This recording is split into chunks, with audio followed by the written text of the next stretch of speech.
Hi everyone, welcome to another review. Today we're taking a look at this set right here, a not Lego set. This was, full disclosure, this was sent to me by a brand called Funwhole, and they said that they're using a Go bricks, and included in this set is the bricks, a lighting set, so it comes with lights, instructions, a brick separator, and is currently being sold on Amazon.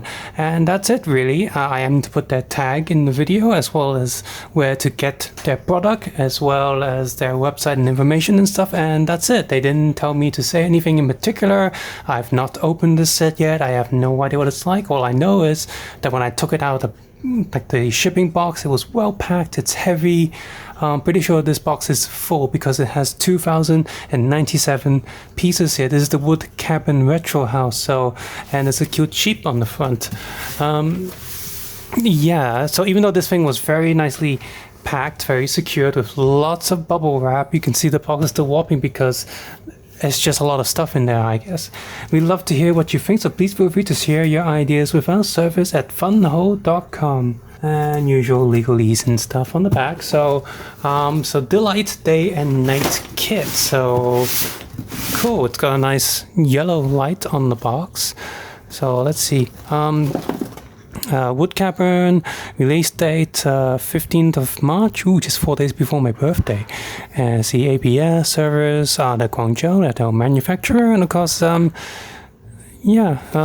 so let's open it for the first time. I've never opened this until now. I just cut the tape on the bottom, and as you can see, this box is very full. I can see the light kit. So, and it seems that the light kit isn't like just any other light kit. You can see that the light kit itself actually has bricks. I'm guessing this is a battery box. That's a thicker piece. And yeah, all of these kits have Lego bricks attached to them. So very similar to another brand I reviewed a long time ago. And we'll look at that card in a sec. So yeah, we got 1, 2, 3, 4, 5, 6, 7, 8 of these bags. I do wish there were less bags because, you know, I'm quite green. 9 of these bags. This will be the brick separator. It's different than, you know, Lego brick separators. So let's see. It looks like a whistle. It does upside down. And okay. Oh, it even has a little plus shape, a Technic connector, so that's actually really useful. It does look in slightly better position than the Lego one, so I'm quite happy with that. Oh boy, this instruction manual is thick. It doesn't say how many pages it is, but this is okay. Yeah, 411 steps. All right, yeah, this thing's heavy. This is like quarter the weight of the entire set, and everything else in here. I'm so glad that all of these are numbered. A lot of these outside brands don't number their bags yet. I am so happy this is numbered because this looks like it's gonna take a while to build, and that's what I'm gonna do now. Oh yes, this card here, Delight Day and Night with FO brand, and thank you for choosing us. Yep, they have funwhole.com, service at funwhole.com, and then they got Facebook, Twitter, Instagram, and YouTube. So yeah, let's build this, and I'll review it. So I finally finished building this thing. I would say the overall time was maybe something like 7 hours or something. The overall build process was enjoyable. It wasn't as smooth as Lego. I would say the overall experience is better than some of the other brands. My hands didn't feel sticky at the end like some previous videos that I've done, so I'm very good. So I'm very happy with that, and that means for the most part this set will be safe for kids to handle. As you can see, as I turn this over, most of the pieces are flush with each other, that they actually stick, they're flat. That's pretty good unlike some of the other brands. And the only thing that really pops out is where these wires go through the bricks. Of course, that's going to cause a slight bump and therefore not exactly a flat surface. But again, comparing this to previous light setup bricks or whatever, it's still as flush as it can be, so I've got no complaints there. The overall build process does use a lot of techniques that Lego wouldn't use. For example, this front fence right here, there's certain pieces that are just hanging off each other. This middle 1x4 plate here connecting to these are just hanging from a few connections on the top there, and if you were to push against it, push it down, it will fall off, and you know, you gotta rebuild it. So there's numerous bits like that throughout the build where the whole piece doesn't quite isn't quite sturdy until it's completed, and even then you might think it's a little bit off, but as a display piece it's probably fine. The instruction booklet itself is pretty clear, although some of the colors are a little bit confusing in the print process. Light brown and dark brown is a little bit confusing. I think I must have messed up a few of those pieces when building it, because I couldn't find that piece near the end of a build, but I had it in a different color, which is, again, it's fine. The colors are close enough. It's okay. Now the instructions were all done in numbered bags, and I appreciate that a lot. And the lights were also incorporated into the build instructions as well. You see it is number 1 bag plus number 1 light bag. That's great. But when I got to the point where it was like, hey, open number 2 bag, it was like, it wasn't just open number 2, it was open 2, 3, and 4, and the number 2 lights. So yeah, that was a little bit like, okay, fine. It's still better than opening all the bags, having nothing numbered, but still, I'm thinking like, well, if you got the numbers already, why aren't they not like isolated numbers? Why gotta open 2, 3, and 4? But even when it said that, I opened 2 first, started building. I built to a point where I really couldn't find a piece, then I opened number 3. Built to a point where I really couldn't find a piece, then I opened number 4. So you could do that and open the bags gradually. Another thing is I like with these is that it comes with this little clip thing, which is really useful for clipping the little lights and connectors together.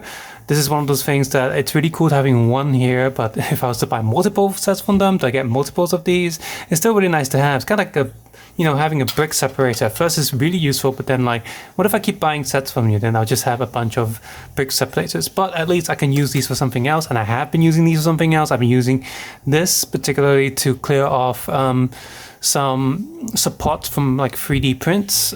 So this is cool, and it's quite sturdy, quite hard. It's got like a tip on the end. It feels good. It's just one of those things that it's nice. I don't need to go out and go look for it and buy it in a shop, and it's just there, and I'm like, hey, I can actually use this for something. A lot of spare pieces remain after building the whole thing, so that's fun too. Now let's move on to the actual set. In terms of scale, I'm not really sure what scale it is. It's too small for a 3 3/4 inch figure, like a Star Wars figure or something, so it's too small for a G.I. Joe. I would imagine this would kind of fit a smaller Acid Rain figure. Just for size comparison, here's just a regular Lego Punisher. And this house is a little bit big for him. He's probably like a kid if this house was real.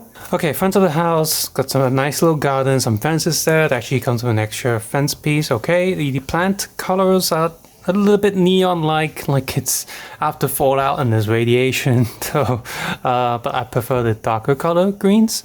And I got a little space for like wooden pieces and stuff. And got a tree, a over-the-top blocky sheep on the back for some reason.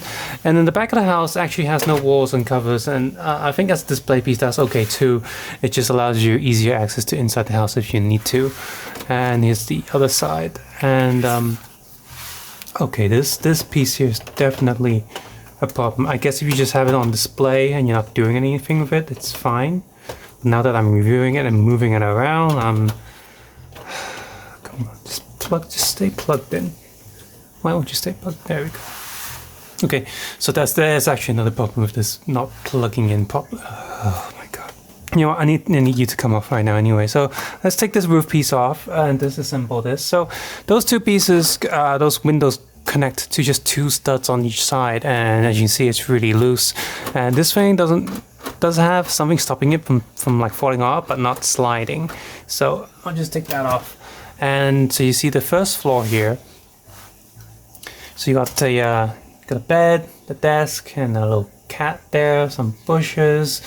If I turn this around,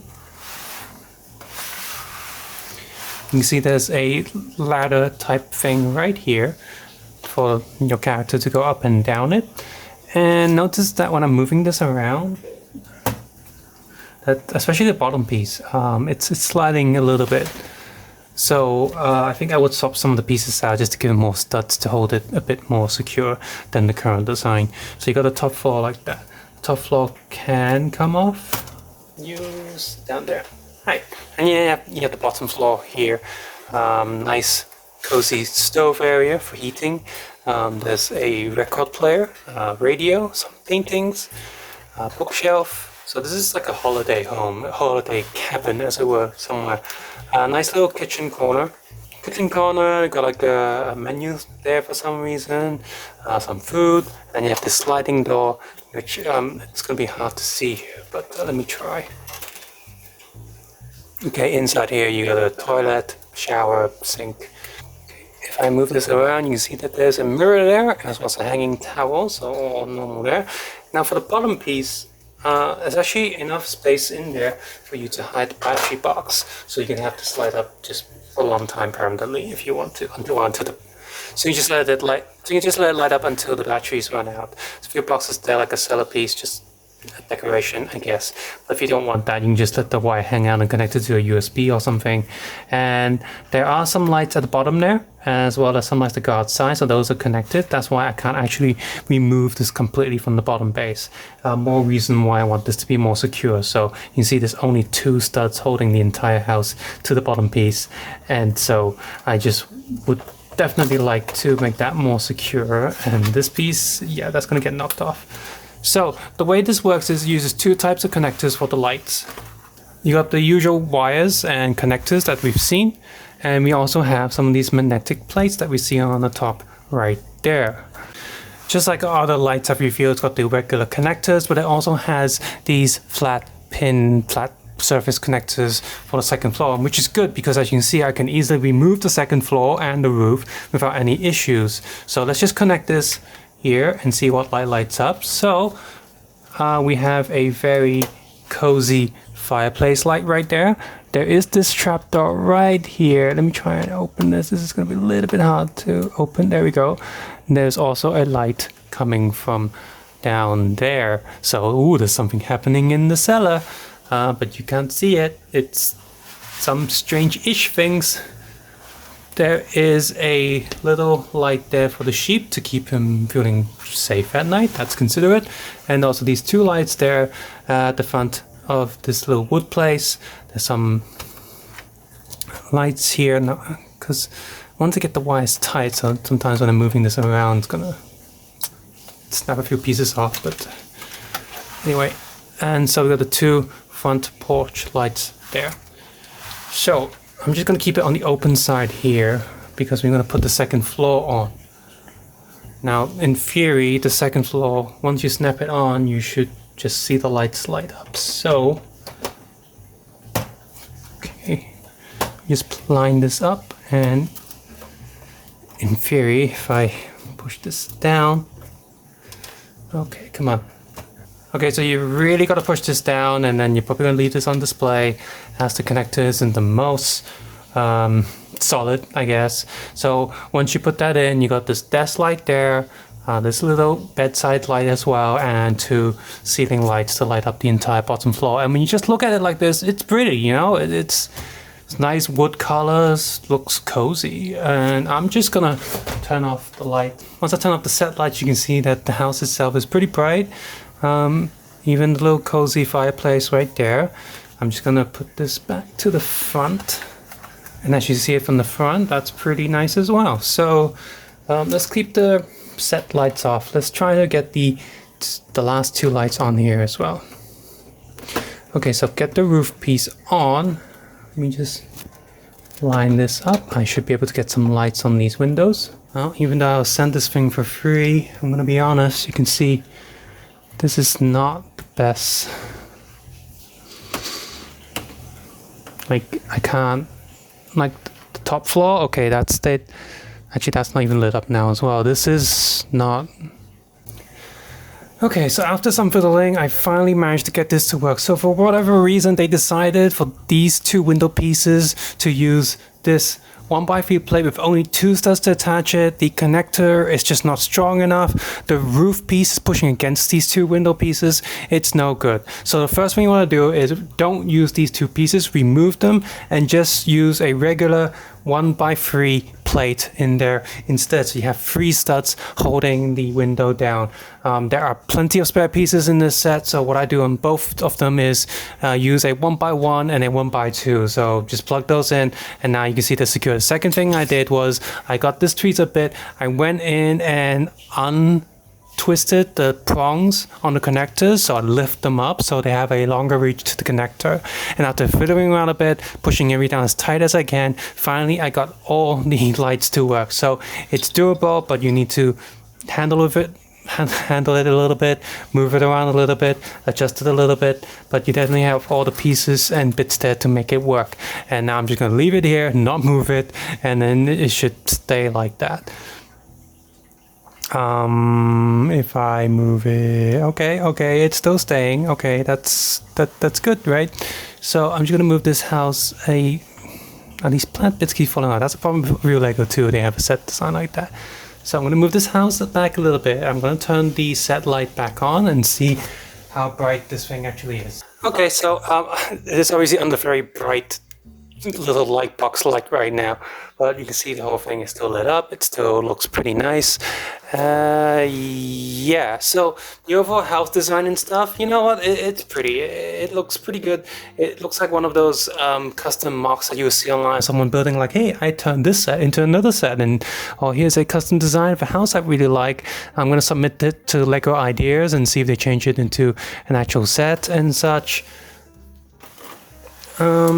So yeah, overall it's still a pretty neat looking, good looking set. One of the other things I like about this, which is very interesting, is I'm going to zoom into some of these stickers right now. You see these panel stickers?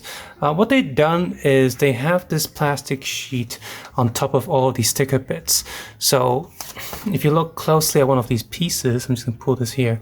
If you look closely at this piece, you can see that under the light, the sticker doesn't actually cover the entire plate. It's wherever the ink is, it's bumps and stuff. So this piece in particular, it's a little bit easy to rip if you're not careful, but you have a lot of spares here. So there's actually an extra piece of plastic on top. So what you do is you peel this whole piece off, be careful and make sure it separates from the backing sheet, and then you apply it to the piece. And then you push it, give it a little rub down, make sure it's stuck down, and then you remove the transparent layer on top of it. So in theory, you have a thinner print, and in theory, it also makes it easier to apply the stickers to smaller pieces, such as this little newspaper right there, or some of the round pieces, such as the wooden blocks on the front. As you can see here, I had a much easier time applying these round stickers to these round pieces because I had something to hold on to and adjust the position before applying the sticker. The one downside is it can be easy to rip because the sticker layer underneath is very thin. It's almost like a dry rub-off decal, a gloss one, so it's pretty good. It's pretty thin and fragile, but I think it has a really good look on the pieces. Not quite print quality, but definitely gives less of that sticker vibe that you would get even with official Lego sets. So thank you for Funwhole sending this set over for review, and thank you for not demanding me to say anything in particular. For me personally, I tend to just collect minifigure scale stuff now. Like I like things that my minifigures can use. That's why I don't buy Technic sets, architect sets, or any like just build a thing that you can't play with. So something like this, you can still play with it. It's a nice display. If you like having a cottage house, I think you would like the design and look of this. It looks pretty nice. Aside from the grass being a little bit too neon, maybe I will swap the sheep out for a more realistic Lego sheep. Lego build, but overall I think this house is, in terms of just aesthetics, it looks pretty good. The build process was enjoyable enough. I wasn't stressing over anything. I wasn't constantly looking for missing pieces, and none of that happened. And the overall light up effect is a little bit frustrating, but once you've set it up, as you can see here, I've moved it around while filming this review, turning it around, and you can see it's still there. You just can do some slight adjustments and it seems to be working just fine now. So if you like this kind of display, this is a pretty good set. I have no idea what price it is. I didn't look it up.